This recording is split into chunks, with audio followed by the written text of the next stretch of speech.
1922 সালে তুতেনখামেনের সমাধি খোলার পরপরই একের পর এক বিজ্ঞানীদের রহস্যজনক মৃত্যু।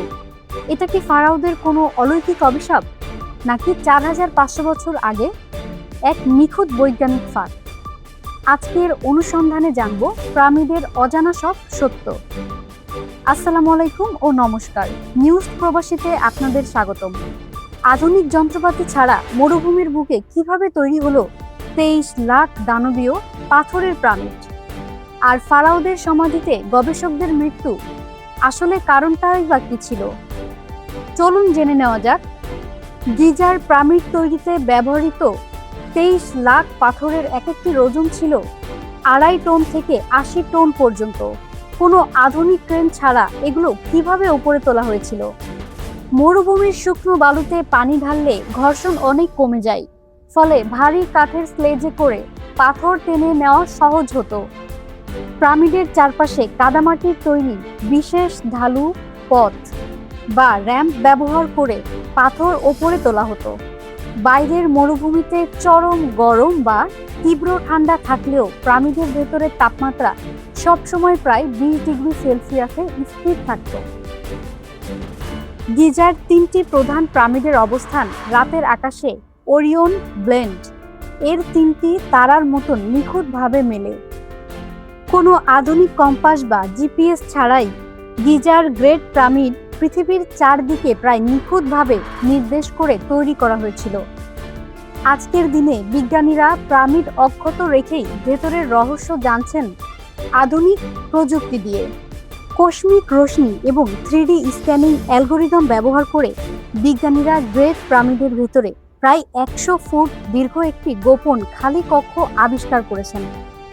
ভেতরে মানুষের প্রবেশ ছাড়াই ক্ষুদ্র রোবট ও সেন্সর পাঠিয়ে অন্ধকার দেওয়ালের ভেতরের কাঠামো পরীক্ষা করা হয়েছে।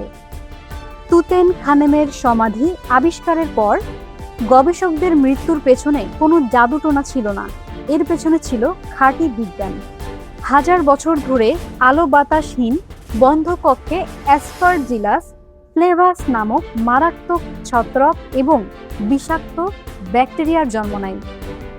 আধুনিক মাস্ক ও সুরক্ষা ব্যবস্থা ছাড়া সেই প্রাচীন কক্ষে ঢোকার কারণে গবেষকদের ফুসফুসে এই বিষাক্ত কণা প্রবেশ করে, যা রক্ত দূষণ ও দ্রুত মৃত্যুর কারণ।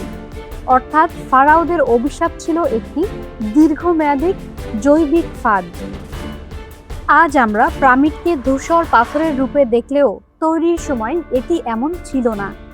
মূল পিরামিডটি মসৃণ সাদা চুনা পাথরের মোড়ানো ছিল, যা সূর্যের আলোয় মরুভূমির বুকে আয়নার মতো জ্বলজ্বল করত এবং বহু দূর থেকে দেখা যেত। ইতিহাসবিদদের মতে পিরামিডের একেবারে শীর্ষে বসানো ছিল খাঁটি সোনা ও রূপার মিশ্রণে তৈরি বিশেষ ক্যাপসনেট। বহু বছর আগে সেটি রহস্যজনকভাবে নিখোঁজ হয়ে যায়, যার সন্ধান আজও মেলেনি। জনপ্রিয় একটি ভুল ধারণা হলো হাজার হাজার দাস বা বন্দীদের চাবুক মেরে পিরামিড তৈরি করানো হয়েছিল, কিন্তু আসল সত্যিটি চমকে দেওয়ার মতন। প্রত্নতান্ত্রিক খননের পিরামিডের পাশেই শ্রমিকদের উন্নত বাসস্থান, স্বাস্থ্য সেবা ও ভালো খাবারের প্রমাণ মিলেছিল।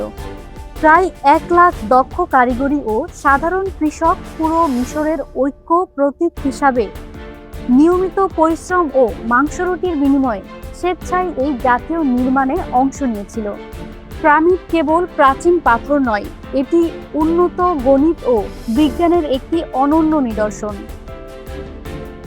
এই রহস্য নিয়ে আপনার মতামত কমেন্টে জানাবেন। বিশ্বজুড়ে অনুসন্ধানী ও বিজ্ঞান ভিত্তিক খবরের আপডেট পেতে নিউজ প্রবাসী চ্যানেলটি এখনই সাবস্ক্রাইব করে পাশে থাকুন। ধন্যবাদ। দেখা হবে পরবর্তী সংবাদে। ভালো থাকবেন, সুস্থ থাকবেন। আল্লাহ হাফেজ।